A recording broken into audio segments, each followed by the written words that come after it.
అందరూ కళ్ళు మూసుకొని 3 సార్లు ఓంకారం చేద్దాం. గురు బ్రహ్మ గురు విష్ణు చెప్తూ తర్వాత గురువు గురించి 4 మాటలు చెప్పుకుందాం.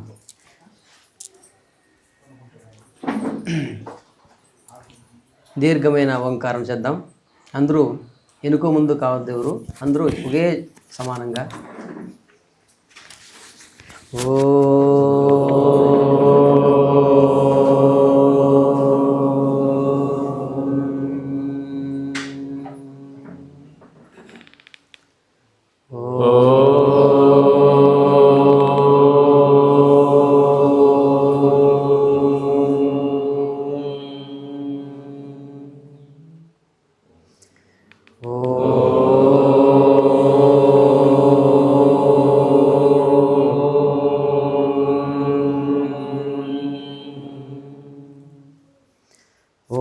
गुरुर्ब्रह्मा गुरुर्विष्णु गुरुर्देवो महेश्वरः गुरु साक्षात् परं ब्रह्म तस्मै श्री गुरवे नमः.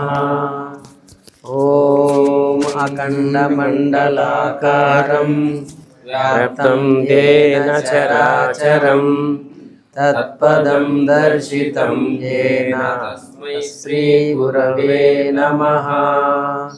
ओम असतो मा सद्गमय तमसो मा ज्योतिर्गमय मृत्योर्मामृतंगमय.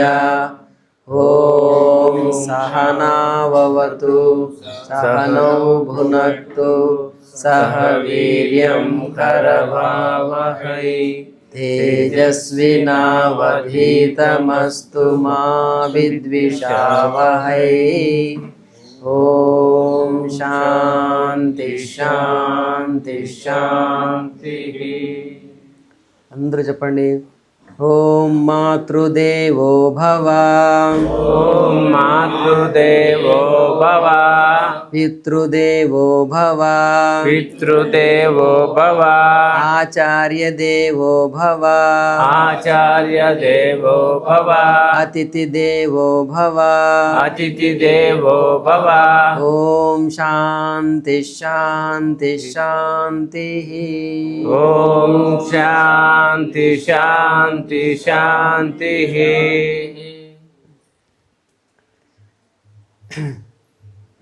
పరమాత్మన పాదార విందములకు నమస్కరిస్తూ క్షేత్రాధిష్టాన దేవతలైనటువంటి సద్గురు శ్రీ శ్రీ భూమానంద స్వాముల వారి పాదపద్మాలకు నమస్కరిస్తూ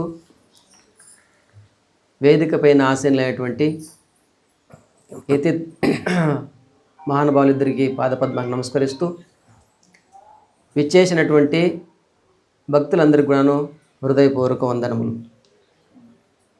ఈరోజు గురు పూర్ణిమ, ఆషాఢ పూర్ణిమ, వ్యాస పూర్ణిమ అని. ఈ గురు పూర్ణిమ అనేటువంటిది అనాది కాలంగా ఈ రోజున ఆషాఢ పూర్ణిమ రోజున అలాగా వారి వారి గురువుల్ని ఆరాధించేటువంటి విధానం ఉందన్నమాట. కాబట్టి దేశవ్యాప్తంగా అన్ని చోట్ల కూడాను వారి వారి గురువులు ఈరోజు ఆరాధిస్తూ ఉంటారు. ఆధునిక కాలంలో మనుషులు బాగా చదువుకున్నారు, సంపత్ ఐశ్వర్యం కూడాను సంపాదించుకున్నారు, బుద్ధివంతులయ్యారు, విద్యావంతులయ్యారు, వైజ్ఞానికంగా ఎంతో ముందుకి మనిషి పయనించాడు, అన్ని రంగాల్లోన ఎన్నో అద్భుతాలు సాధించాడు. మరి ఆధునిక యుగంలో గురువు యొక్క అవసరం ఏముంది అని ఒక ప్రశ్న రావచ్చు మనిషికి. అన్నీ ఉన్నాయి కదా, మరి గురువు దేనికి అంటే పూర్వం అంటే సరే వాళ్ళకేం తెలియదు, గురువు అని దేవుడని అట్లా జీవించారు. ఇప్పుడు అన్నీ ఉన్నాయి కదా, గురువు ఏం అవసరము అనే భావన రావచ్చు అనమాట. దానికి మహానుభావులు ఎన్నో విషయాలు చెప్తారు. ఏమంటే వేరే వేరే ఎన్నో విషయాల్లో మనిషి జ్ఞానం ఉన్నా జీవితం అంటే ఏమి, ఎలా జీవించాలి, ఎలా జీవిస్తే జీవితం అనేది సుఖమయమవుతుంది అనే దానికి సంబంధించిన జ్ఞానం మనిషికి చాలా తక్కువ ఉంటుంది. వేరే విజ్ఞానానికి సంబంధించిన జ్ఞానం ఉండొచ్చు, అలాగే వేరే వేరే రంగాల్లో డబ్బులు ఎలా సంపాదించాలనే జ్ఞానం ఉండొచ్చు, ఇంకా అన్ని రంగాల్లోన బాహ్యాకాశం కానివ్వండి, ఇక వేరే అన్ని రంగాల్లో మనకు గొప్ప జ్ఞానం ఉండొచ్చు. కానీ జీవితానికి సంబంధించిన జ్ఞానం కూడాను అత్యంత అవసరం. ఏ వ్యక్తికి ఏ జ్ఞానానికి సంబంధించిన విషయం ఉంటుంది దాంట్లో అతను ఎక్స్పర్ట్ అంటారు, అతనికి నిపుణుడు అంటారు. ఉదాహరణకి ఒక బండి పంచర్ అవుతుంది అనుకోండి, మనం పంచర్ వేస్తామంటే మన వల్ల కాదు అది, ఎందుకని మనకు తెలియదు కదా. అందుకని దాన్ని తెలిసిన వాళ్ళ దగ్గరికి వెళ్తాం మనం. అలాగే జలుబైంది, జ్వరం వచ్చింది, ఇంకేదో అనారోగ్యమైంది, మనమే ట్రీట్మెంట్ చేసుకుంటామంటే మనకి ఆ జ్ఞానం లేదు కదా.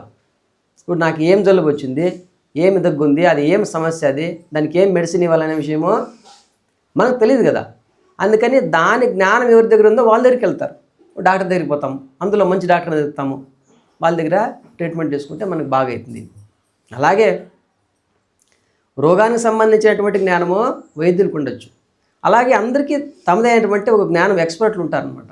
కానీ జీవితానికి సంబంధించినటువంటి ఎక్స్పర్ట్ ఎవరు ఉన్నారంటే అది గురువు అనమాట. అంటే జీవితం అంటే ఎలా జీవించాలా, అసలు మనిషి జన్మ ఎందుకు వచ్చింది, అసలు ఏం చేయాలా, ఏం చేస్తే మనిషి జీవితంలో సుఖంగా జీవిస్తాడు. లోకంలో అందరూ అన్ని రంగాల్లో గొప్ప నిపుణులు ఉన్నా అందరూ సుఖాన్ని కోరుతారు. మరి పూర్వకాలంలో అయితే పెద్దవాళ్ళంతా మహానుభావులంతా వాళ్ళ సుఖం కావాలని కోరుకున్నారు. మనం ఇంత విద్యావంతులు కదా, మనకు సుఖం ఎందుకు అని ఎవరైనా ప్రశ్నించారంటే సుఖం కావాలి, ఏం చేసినా సుఖం కావాలి. నువ్వు విద్యావంతుడైనా సుఖం కోసమే, ధనవంతుడైనా సుఖం కోసమే, బుద్ధివంతుడైనా సుఖం కోసమే. దేన్ని మనము కోరుకున్నా దాని నుంచి నేను సుఖపడాలని మనిషి ముఖ్య ఉద్దేశం ఉంటుంది. అసలు ప్రతి కదిలిక వెనక సుఖం కావాలని కోరుకుంటుందంట. ఉదాహరణకి మనిషి కూర్చో ఉంటాడు, ఇంట్లో ఉండి బోర్ కొట్టేస్తుంది, అట్లా తిరుగుదామని బయటపోతాడు. దేనికోసం అంటే సుఖం కోసమే. సరే ఆ ట్రాఫిక్లో, ఆ జనాల్లో, ఆ గాడిలో తిరిగి ఆ ధూము బేజారు వచ్చేసి మళ్ళీ ఇంటికి పోదామంటాడు. ఇంటికి ఎందుకు వస్తాడు? మళ్ళీ సుఖం కోసమే. ఇంట్లో నుంచి బయట పోయింది సుఖం కోసమే, మళ్ళీ ఇంటికి వచ్చిందే అది సుఖం కోసమే. అంటే ఏమిటే, నువ్వు బయట పోయినా అక్కడి నుంచి ఇంటికి వచ్చినా సుఖం కోసమే. అలాగే జీవితంలో ప్రతి కదిలికి వెనుక సుఖం కావాలని కోరుకుంటుంది. కాబట్టి సుఖాన్వేషణ ఎప్పటి నుండి, జన్మించింది మొదలు మరణించేంత వరకు సుఖాన్వేషణ చేస్తూ ఉంటాడు. అలాగే పొద్దున్నే లేచింది మొదలుకొని రాత్రి పడుకునేంత వరకు సుఖం. అంటే ఏం చేస్తే సుఖం వస్తుంది నాకు, వ్యాపారం చేయాలా, వ్యవహారం చేయాలా, ఉద్యోగం చేయాలా, ఇది మొత్తానికి ఏమైనా చేయగాక దాని వెనుక ఉద్దేశం ఏంటంటే సుఖం కావాలి. అయితే ఇన్నిటి మధ్య మనము సుఖంగా ఉన్నామా అని ప్రశ్నిస్తే అదొకటి తక్కువ తలపిస్తుంది మనిషికి. అనుకున్నవన్నీ సాధించేటాడు జీవితంలో, కానీ సుఖం అనే విషయంలో మాత్రం ఎక్కడో కొంత మనం ఏదో పోగొట్టుకున్నాము, ఏదో కోల్పోయాము, ఇంకా ఏదో ఒక లోటు, ఒక కొరత, అది అందరికీ తెలుస్తుంది స్పష్టంగా.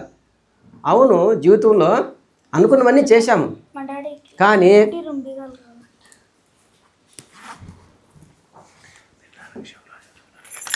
ఇవన్నీ చేసిన తర్వాత దేన్నైతే పొందాలనుకున్నానో అది మనకు ప్రాప్తించిందంటే ఎక్కడో అది కొంచెం లోటు తెలుస్తుంది, అందరికీ తెలుస్తుంది. అన్నీ నేను పొందేశాను, ఇక నేను పొందవలసింది లోకంలో ఏమీ లేదు అనేటువంటి ఒక పూర్ణత్వం ఎవరికైనా ప్రాప్తించిందా? లౌకిక వస్తువులను పొంది అంటే అది ఇంతవరకు ఎవరికి సాధ్యం కాలేదు. లౌకికమైనటువంటి భౌతిక వస్తువుల్ని అన్నీ పొందేసి నాకు ఇంకేమీ అవసరం లేదు, సర్వస్వాన్ని నేను పొందానేటువంటి ఒక పూర్ణత్వం అనేది అనుభూతి అవుతుందంటే కాదు.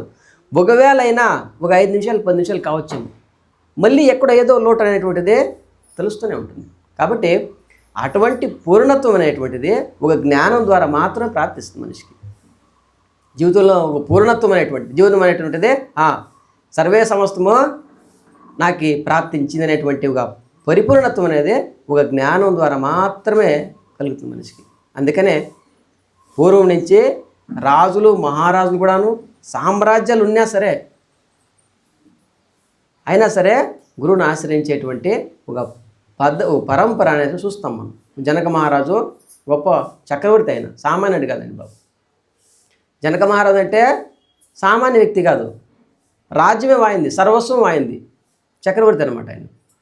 అయినా సరే అటువంటి జనక మహారాజు కూడాను గురువు దగ్గరికి పోతాడు. మహాన్ వ్యక్తులంతా సరే శ్రీకృష్ణుడు కూడాను గురువు దగ్గరికి పోతాడు. అంటే శ్రీకృష్ణుడు భగవంతుని అవతారం కదా, ఎందుకు పోవాలండి అంటే ఒక పరంపర ఉంటుంది, దాన్ని గౌరవించకనే పోతారు వాళ్ళకి. అంటే కొంత ఆ గురువు ద్వారా వాళ్ళకి వాళ్ళు ఎవరు ఏంటి అనేటువంటి విషయమో స్పష్టమవుతుంది. అందుకనే నిమిత్త మాత్రమైన అవతారంలో పరమాత్మ కూడా గురువు దగ్గరికి పోతాడు. కాబట్టి ఆ జీవనం యొక్క పరిపూర్ణత్వం కావాలనుకున్నప్పుడు మనిషి జ్ఞానం పొందాలా, అప్పుడే జీవనం యొక్క పరిపూర్ణత్వం అవుతుంది అని చెప్తారు మహానుభావులు. అందుకని జీవితంలో దీనికి సంబంధించి ఎన్నో ఉదాహరణలు ఉన్నాయి. పాణిని ఒక చిన్న విద్యార్థి, ఇప్పుడులాగా స్కూళ్ళంట కాలేజీలంట కాన్వెంట్లు అంత లేవు, గురుకుల వాసాలు ఉండేటువంటివి. గురుగారి దగ్గరికి పోతాడు, అక్కడ విద్య నేర్చుకోవాలని పోతాడు. కానీ అతను ఏం పెద్ద బుద్ధిమంతుడు కాదు, గురువుగారు చెప్తున్నా అతనికి ఏమీ అర్థమయ్యేది కాదు. కానీ ఇప్పటిలాగా పోతున్నట్లే నీకు స్లేటు బలపై ఇచ్చి బేబీ సిట్టింగు, వాళ్ళకి ఏదో పాలు ఇచ్చేది ఇవట్లా ఏమి లేవండి. చిన్నతనంలోనే వాళ్ళు పని చేయాలా, చితుకుడుసోళ్ళ, పాత్రలు తోమల్లా, కట్టెలు తీసుకురావాలా, ఆవుల మేపల్లా, పేడ తీయాలా, ఇవన్నీ ఉండేవి అనమాట. తర్వాతే విద్య. ఇప్పుడేంటంటే ప్రారంభించే సుఖం అనమాట. మనం అక్కడి నుంచి బస్సులు ఎత్తుకుపోతాము, బస్సు పెడతాము, మనకి కొంచెం ఉడికైతే వేసేస్తాము, మళ్ళీ ఇంటి అంటే సేపే తీసుకొచ్చేస్తాం. ఏమంటే కష్టమనే తెలియదు మనిషికి. ఇప్పుడు సుఖం అనేటువంటిది కష్టానికి సుఖానికి మధ్య కంపారిజన్ ఉంటుంది. నీకు కష్టం తెలిస్తేనే సుఖం ఏంటి అర్థమవుతుంది. కష్టమే తెలియదు అనుకోండి, సుఖం కూడా కష్టంలాగా తెలుస్తుందంట. నీకు జీవితంలో కష్టమే తెలియదు అనుకో, నువ్వు ఎంత సుఖం ఇచ్చినా అంత కష్టంలాగా అనిపిస్తుందంట. ఆధునిక రోజుల్లో ఎందుకండి తల్లిదండ్రులు ఇంత వాళ్ళ కోసం చేసిన వీటిలో తృప్తి లేదు, ఎందుకంటే వాళ్ళ కష్టమే తెలియదు కదా. ఎందుకంటే ఆకలి అంటే తెలియదు, బాధ అంటే తెలియదు, ఎండ అంటే తెలియదు, ఓ పేదరికం అంటే తెలియదు. అవన్నీ అనుభవించామనుకో కొద్ది సుఖం కూడా అబ్బా ఎంత ఆనందం అనిపించేస్తుంది. అలా ఎందుకంటే కంపేర్ చేసుకోవడానికి మన దగ్గర ఇంకేమీ లేదు. కాబట్టి పూర్వం గురుకులంలో అక్కడి నుంచినే అంటే జీవితానికి కావాల్సిన బలాన్ని ఇచ్చేటువంటి వాళ్ళు, చిన్న విషయాల్లో కూడా ఏమిటికి ఓర్చుకునేటువంటి వాడు. ఈ రోజుల్లో చిన్న కష్టం కలిగితే మనిషి ఓర్చుకోవట్లేదు, లేదా అక్కడి నుంచే పారిపోతాడు, లేదా ఇంకేదో ఆత్మహత్య అంటాడు, లేకపోతే ఏదో మొత్తం. ఎందుకని అంటే మనకు తెలియదు కష్టపడితే మనది. కాబట్టి మనిషికి కష్టం తెలిసినప్పుడే సుఖం అంటే కూడా తెలుస్తుంది. అందుకని గురుకులంలో మొట్టమొదటిగా విద్యార్థికి కష్టమే పరిచయం చేసేవాళ్ళు, సుఖం లేదు అక్కడ. గురుకుల వాసం అంటే చాలా మందికి ఏమంటే బస్ హ్యాపీగా తినేది తిరిగేదా, ఏమి లేదండి. నీకు సొంత ఇష్టానుసారం ఏమీ జరగలేదు అక్కడ. ఆశ్రమంలో 3 నియమాలు కొంతమంది తెలిసి ఉంటాయి. ఏం నియమాలంటే పెట్టింది తినాలా, చెప్పిందే చేయాలా, సచ్చినట్లు ఉండాలి. ఇప్పుడు ఈ కాలం పిల్లలు చెప్పామనుకో ఈ మాట అసలు వద్దండి, వినడానికి కూడాను. అంటే అక్కడ గురుకులంలో తన స్వతహా ఏమీ లేదు, ఇంకా వాళ్ళు పెట్టింది తినాలా, చెప్పింది చేయాలా, సచ్చినట్లంటే ఏమే వీళ్ళు సొంతంత్రం ఏమీ లేదు అక్కడ. వాళ్ళు ఏం చెప్తే అది ఇంకో ఉంటాడు. దీనివల్ల ఏమవుతుంది అంటే ఇంకా రాబోయే జీవితంలో అది ఏమే రాని అన్నిటికీ రెడీగా ఉంటాడు అనమాట. ఏం కష్టమైనా తట్టుకోగలిగేటువంటి శక్తి సామర్థ్యం తట్టుకుంటుంది. కాబట్టి ఇట్లా గురుకులంలో ఏమిటంటే అన్ని కష్టాలు అన్నీ పడుతూ ఆ గురువు సేవ చేసుకుంటూ ఇలా ఉండేవాళ్ళు అనమాట. ఆ తర్వాత విద్యాధ్యయనం జరుగుతుంది. ఏనా ఆ విద్య తర్వాత మళ్ళీ అక్కడ వాళ్ళు ఉండేటువంటి ఆ వర్ణాశ్రమ ధర్మాలు ఉండేటువంటివి. ఆ తర్వాత కూడా మళ్ళీ ఆ విద్యార్థి యొక్క పరిపక్వతను అనుసరించి కొంతమంది మళ్ళీ గృహస్థులుగా మారేటువంటి వాళ్ళు, తర్వాత ఇంకేదో రాజుగా మారే ఉంటాడు, సన్యాసిగా మారే ఉంటాడు. వానికి కావాల్సినటువంటి విద్యను వాళ్ళకి బోధించేటువంటి వాళ్ళ గురువులంతా కూడా. ఏదే కానీ అందరికీ జ్ఞానం ప్రధానం. అక్కడ జీవితానికి వ్యాపారం చేయొచ్చు, వ్యవసాయం చేయొచ్చు, ఉద్యోగం చేయొచ్చు, ఇంకేమైనా చేయొచ్చు, కానీ జ్ఞానం అనేది ఏంటంటే అందరికీ అవసరం. ఈ రీతిగా గురుకులాల్లో అలాగే జీవితం సాగేటువంటిది. అలాగే పాణిని అనేటువంటి చిన్నపిల్లోడు గురుకులానికి పోతాడు. సరే ఎన్నో ఏళ్ళు సేవ చేస్తాడు. మళ్ళీ గురుగారు చెప్తాను, నాయనా ఇంక నువ్వు సేవ తగ్గించు, ఇంక నువ్వు పాఠానికి రా అని పాఠానికి పిలుస్తారనమాట. అలా ప్రతిరోజు పాఠం చెప్తూ ఉంటారు వేరే విద్యార్థులందరితో పాటు. సరే సంవత్సరం అవుతుంది, 2 ఏళ్ళు అవుతుంది, 3 ఏళ్ళు అవుతుంది. ఇతనికే ఆయన చెప్పేది ఏమి ఎక్కలేదు. రాయిచ్చారు, 2 ఏళ్ళైనా అలా ఉన్నాడు, 3 ఏళ్ళలోనూ అలా ఉన్నాడు. ఇంకా ఎప్పుడు ఇంక ఎన్ని అక్షరాలు ఇంకేనా ఉన్నాయి. సరే ఆయన చేతిలో చదువుకున్న వాళ్ళంతా పెద్ద పెద్ద విద్యావంతులై బుద్ధివంతులయ్యే వాళ్ళంతా గొప్ప గొప్ప పండితులే మహానుభావులు వెళ్ళిపోయారు 12 ఏళ్ళకి. వీని మాత్రం ఆడే ఉన్నాడు. సరే ఒకరోజు ఏమిటి ఇలా అయిపోయింది మన జీవితము, 12 ఏళ్ళైనా ఈడే ఉన్నాం కదా మనము అని చెప్పేసి సరే ఒకరోజు తన మీద తానకే జిగుప్సు కలుగుతుంది. మన చేతిలో వచ్చినటువంటి వాళ్ళంతా ఎట్లెట్లో అయిపోయారు, నేను మాత్రం అన్ని ఏళ్ళుగా ఈడే ఉన్నాను అని చెప్పేసి ఒకరోజు తనకు తానే అట్లా దూరం వెళ్ళిపోయి ఒక చెట్టు కింద కూర్చొని అన్నీ యోచన చేసుకుని ఏడ్చుకుంటూ ఉంటాడు. ఏడ్చుకుంటా ఉంటే కానీ అతనికి ఒక గొప్ప గుణం ఏంటంటే గురువుగారి సేవ అంటే ఎప్పుడు ముందుంటాడు. విద్య రాకపోవచ్చు అతనికి, గురువుగారి సేవ అంటే పాణిని ఇంకా వారి నోట్లో అక్షరం పూర్తి వాని పేరు చెప్పే లోపలే అదే రెడీగా ఉంటాడు. చెప్పండి గురుగారు ఏం చేయాలి. అలాగే గురు పత్ని ఉండేది, గురుగారి భార్య, ఆమెకి అంతే. పాణి అనేసరికి యాడనండి ఫస్ట్ హాజరైపోతాడు. ఏం చేయాలా, చెత్త తీసేయాలా, కర్రలు తీసుకురావాలా, పాత్రలు ఏమి గురువు సేవలు అందరికీ ముందు, కానీ విద్యలో ఏమి లేదు. తనకు తానే బాధపడుతుంటే ఆమె గురుపత్ని కూస్తుందన్నమాట.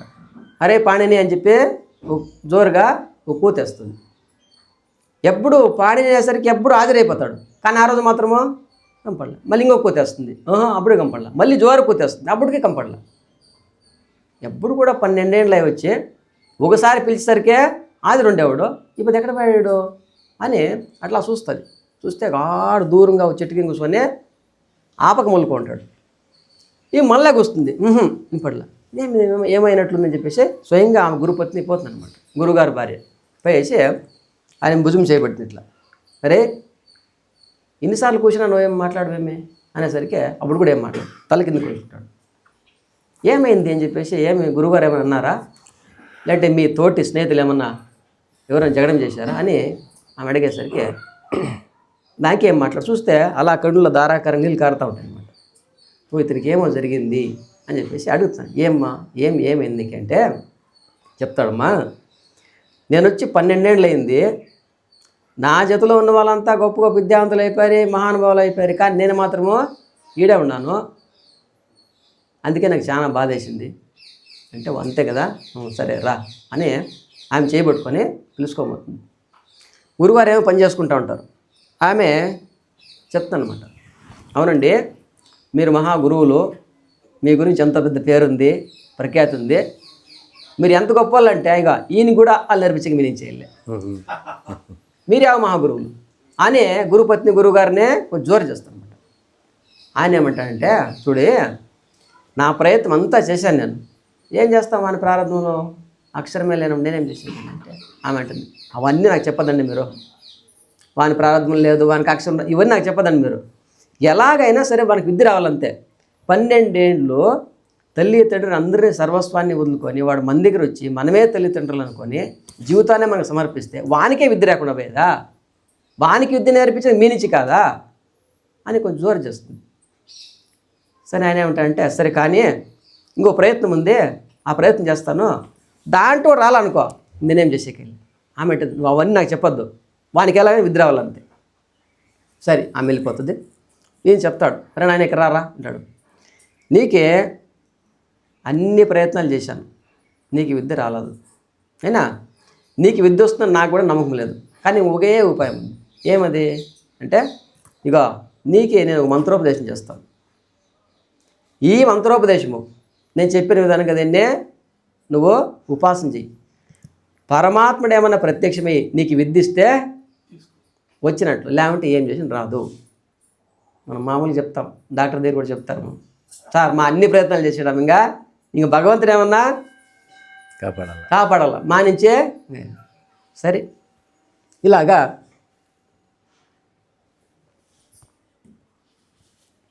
గురువారు చెప్తారు పాణినికి, ఇంతవరకు నువ్వు సేవ చేయని చాలు, ఇక నుంచే నీ సేవ ఎప్పుడో ఇంకా ఈ ఆశ్రమకు అవసరం లేదు అనేసరికి వాడు ఇంకా బాధ. మనం ఏం చేయాలి గురుగారు అంటే, రా అని చెప్పేసి పూర్వం అంతా ఎక్కడన్నా పోనంటే సర్ది కట్టించేవాళ్ళు, మీకు అంత గ్యాప్ ఉంటే పెద్దవాళ్ళకంతా ఒక బట్టలో సద్దో చట్నీ ఆడితో కట్టించి ఆ బట్ట వానికి ఇచ్చి పోరా అనేది, ఎదురులోకి కొంబో సిక్కమో సద్దు అట్లా సర్ది కట్టించి, ఇక నాయన నువ్వు ఇట్లా ఉత్తరం వైపు ప్రయాణం చేయి, ఉత్తరం వైపు హిమాలయాలు ఉన్నాయి అయినా అలా పోను పోయేసి ఒక చోట నేను చెప్పిన మంత్రాన్ని అనుష్ఠానం చేయి. అయినా ఒకవేళ భగవంతుడు ఏమన్నా ప్రత్యక్షమైతే నీకు విద్య వస్తుంది అని చెప్తాడు. అలాగే పాణిని గురువుగారిని అంత విశ్వాసం అనమాట. వాడు విద్యావంతుడు కాదు, కానీ విశ్వాసం అనేటువంటిది ఎలా కాపాడుతున్న దానికి ఉదాహరణ చెప్తున్నాను. సరే, అదే విశ్వాసంతో పోయి అతను ఆ మంత్రం యొక్క అనుష్ఠానం చేస్తాడు. చేస్తా కొన్నాళ్ళు అవుతుంది. అదృష్టం ఏమంటే ఒకటి గురువుగారి మీద అనుకునే విశ్వాసం, అయినా ఆ శ్రద్ధ, ఇవన్నీ కలిసి అతడు ఎక్కడున్నాడో అతడి పక్కనే సనక, సనందన, సనత్ కుమార, సనత్ సుజాత అనేటువంటి బ్రహ్మ మానస పుత్రులు నలుగురు, వాళ్ళు కూడాను పరమాత్మ గురించి ధ్యానం చేస్తూ ఉంటారు. వాళ్ళు ఉండారనే విషయం ఇతనికి తెలియదు, ఇతనున్నారనే విషయం వాళ్ళకి తెలియదు. అయినా ఇట్లా కొద్ది సాగుతుంది. వాళ్ళ తపస్సుకు మెచ్చి శివుడు ప్రత్యక్షమవుతాడు. ఎవరు తపస్సుకు మెచ్చి? సనక, సనందన, సనత్ కుమార్. ఇతని కోసం రాలే, అతని కోసం వచ్చారు. ఉదాహరణకి ఈడ మనం ఉన్నామనుకోండి, ప్రధానమంత్రి ఇచ్చారు, ఎవరి కోసం వచ్చారు అనుకోండి, ఎవరో సీనప్ప కోసం వచ్చారు, మనకందరికీ అప్రయత్నంగా దర్శనం అయిపోయి. అలాగే వాళ్ళ నలుగురి కోసం వచ్చాడు శివుడు, ఇతను కూడా దర్శనం అయిపోయాడు. అలాగా ఎప్పుడైతే పరమేశ్వరుడు వచ్చాడో అటు వాళ్ళు లేస్తాడు, నమస్కారం చేస్తాడు, సంతోషమైపోతుంది, కన్నులు ఆనంద బాష్పాలు వస్తాయి. సరే, ఆ సనక, సనత్ కుమార, సనత్ సుజాత వీళ్ళ కోరిక ఏమిటి అంటే మాకే నివృత్తి మార్గం కావాలా. అంటే ఏంటి? ఈ సంసారం అనేటువంటి దుఃఖమేమో, దీంట్లో ఎన్ని పొందినా చాలా అనిపించలేదు, కాబట్టి ఒక పరిపూర్ణత్వం కావాలంటే జ్ఞానం, అటువంటి జ్ఞానం మాకు కావాలని వాళ్ళు తపస్సు చేస్తున్నారు అన్నమాట.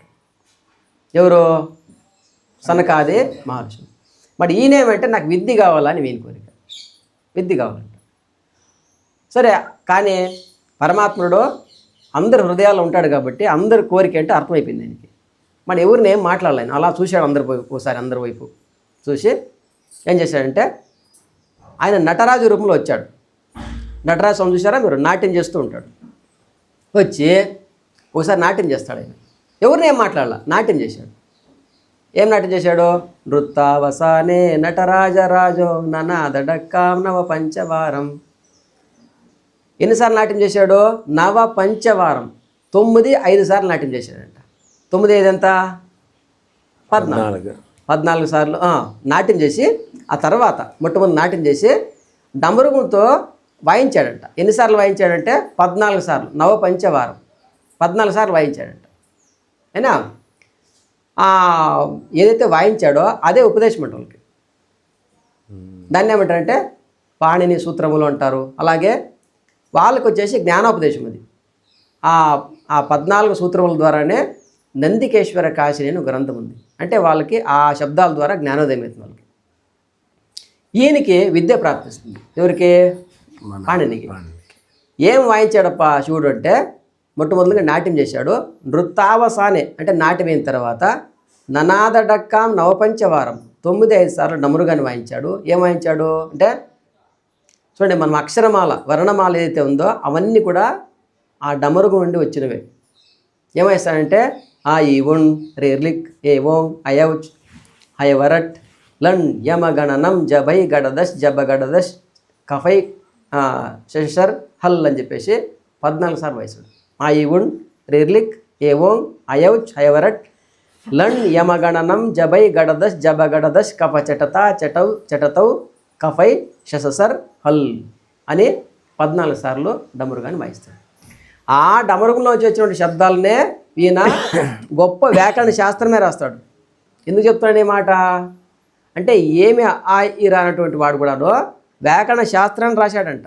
ఈరోజు మనం చదువుకుంటాం స్కూల్లో సవర్ణ దీర్ఘ సంధి ఇవన్నీ ఆయన రాసినవే. ఇవన్నీ మన స్కూల్లో గ్రామర్ అంటాం కదా, ఆ గ్రామర్ అంతా ఆయన ద్వారా వచ్చింది లోకానికి. కాబట్టి ఒక ఏమీ తెలియనటువంటి వాడు కూడాను అంత శక్తి సామర్థ్యాన్ని పొందాడు అంటే అది గురువు గారి యొక్క అనుగ్రహము. గురువు అనుగ్రహం ఉందనుకో, భగవంతుని అనుగ్రహము తప్పకుండా కలుగుతుంది. కాబట్టి ఇహానికి సంబంధించిన విషయాలు కానీ పరానికి సంబంధించిన విషయాలు కానీ గురువుగారి అనుగ్రహం వల్ల అన్నీ ప్రాప్తిస్తాయి. అందుకనే ఆధునిక కాలంలో ఇంతున్న మనిషి ఏదో ఒకటి ఒక లోటు, ఒక వెలితితో బాధపడుతూ ఉంటాడు. అయినా ఆ వెలితి పూడ్చే శక్తి ఒక గురువు గారికి, ఒక పరమాత్మకే ఉంటుంది. కానీ గురువు యొక్క ఆవశ్యకత ఆధునిక కాలంలో ముందు కాలం కంటే ఇప్పుడు ఎక్కువ. ఎందుకనంటే ముందు వీటికి 20 ఏళ్ళ కింద ఇంత చంచలత్వం లేదు మనిషికి, బహిర్ముఖత తక్కువ. ఈ మధ్యకాలంలో బహిర్ముఖత చాలా అయిపోయింది.